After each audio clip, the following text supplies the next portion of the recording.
Basically, my position there is I'm a reporter, but I'm also a video journalist, which means that I can also shoot, write, and edit my own stories. So I do that part of the time. The other part of the time I'll work with photographers like Michael.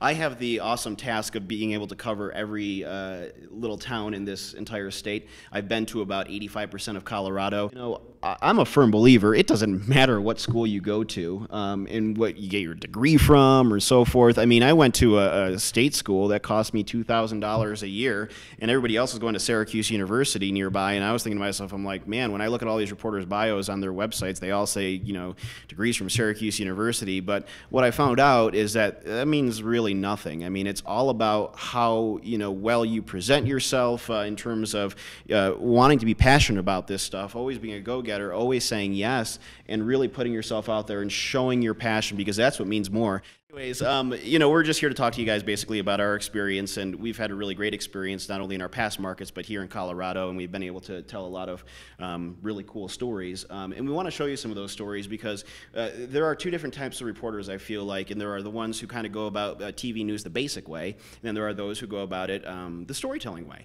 And there's no right or wrong, there's no one that's better than the other. I just think that storytelling really helps captivate a viewer and really wants them to stand by and actually watch the story, because TV news stories are typically a 2-minute or a minute and 30 seconds, if that anymore, and a viewer is giving you a minute and 30 seconds of their time, and that is a very, very big responsibility to make sure that they want to stick around, because that you're only one click away from them just changing the channel, and if they're bored, they're going to change the channel. So when we put our stories together, he and I always look for good characters. We want good characters because if people can relate to those people, whether it's emotion, you know, they just have funny, I don't know, little gists about themselves, or if it's a sad story, you know, we want people to feel the story, because if you don't feel it, then you're not going to care. I mean, and that sometimes can be really difficult. Let's say, for instance, you know, you're doing a story on somebody on the Eastern Plains and you folks don't care about, you know, agriculture, you don't care about, you know, that sort of lifestyle. But we can find a way, I think, within characters to really make you relate to them. And a while back, Michael and I, remember when Coach John Fox was in the hospital out on the East Coast, they wanted us to do a story on that. And we had received a news tip about this little boy who wrote a letter to Coach John Fox to, you know, hoping that he'll feel better. And so we said, you know what, let's turn that into a story. And we did, and it was a very quick deadline, because I don't think we got out there until, what was it, like 5 o'clock? It was probably like 5, but after 5:30. 5:30, and we had to have this ready for our 9 p.m. newscast. And the visuals were lacking.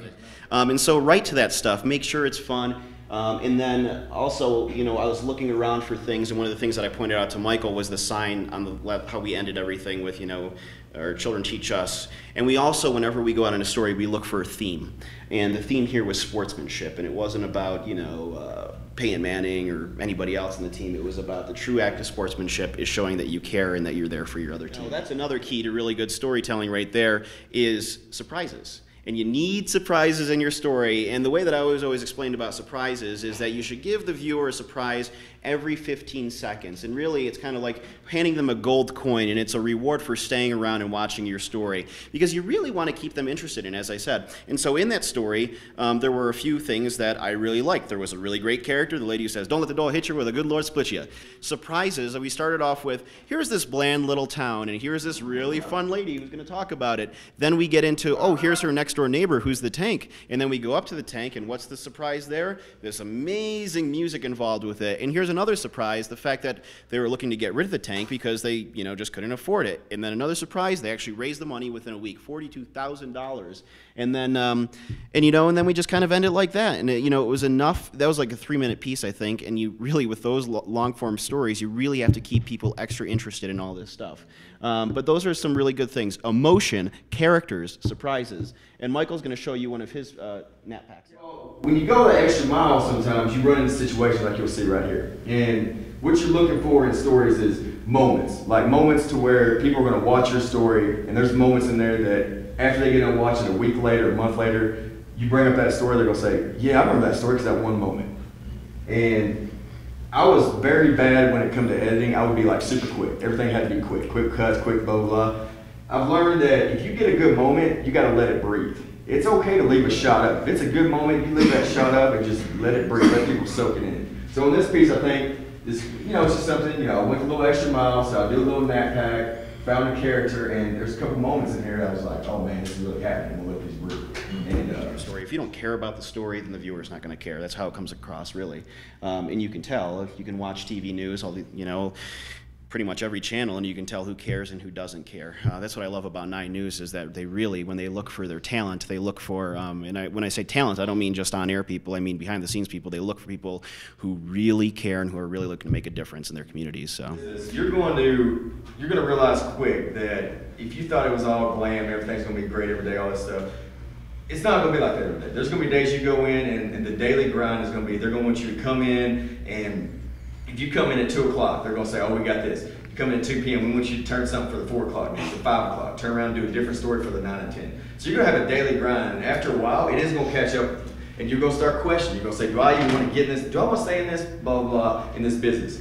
What I do, and I suggest to everybody, is when you get to that point, go have a back pocket story. And what a back pocket story is a story that you go out, a good feature, a good whatever, a good story that you have time to work on, and go out there, work on the piece, nail it, make it as good as you want it to, and then let the desk know, all right, I did this piece, it's ready to air. But it's like one of those pieces that kind of like rejuvenate you, because if you're doing the daily grind, just do a really good piece that you're just like so happy with, and it just make you realize why you're in this business in the first place, because you're like, man, I can produce great quality work like that, like in studio or something like that.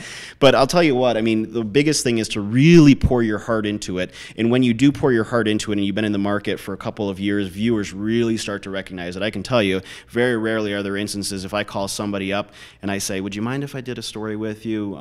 Every so often, I mean, people are like, I really like your story, so yeah, come on by. And they'll turn down the other stations because they see your stuff, they know that you care about it, they know that you put effort into it, and they'll trust you with their stories. And then when other stations go about it, they're like, no, no. So really pour your heart into it. I mean, it's literally your life. But the 3 things that I think that we want to leave you here with are, before we open up to questions, are characters, good emotion, and good surprises. Those are what I believe, and Michael believes, are the three good elements to creating a memorable story, because you want those memories to latch into somebody's mind. So the next day when they're at work, did you see that 10 o'clock news last night with that story about that man who was married to his wife for 60 years? Oh, I just teared up when I saw it. So that's what you want.